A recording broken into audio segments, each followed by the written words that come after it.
One sunny morning, the hare bragged about his speed.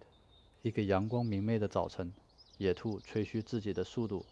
He saw a slow tortoise walking and laughed. 他看到一只慢慢爬行的乌龟，笑了起来。The tortoise said, "I can race you." 乌龟说：“我可以和你赛跑。” The hare accepted, and they drew a starting line. 野兔接受了挑战，他们画好了起跑线。When the race began, the hare sprinted far ahead. 比赛开始时，野兔飞快地跑到了前面。Confident, he stopped to rest under a tree. 他很自信，便停在树下休息。He fell asleep, thinking the tortoise was far behind. 他睡着了，以为乌龟还远远落在后面。Meanwhile, the tortoise kept moving, step by step. 与此同时，乌龟一步一步地继续前进。The tortoise reached the finish line while the hare slept. 乌龟到达终点时，野兔仍在睡觉。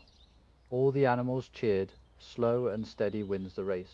所有动物都欢呼起来。慢慢来，坚持到底，也能赢得比赛。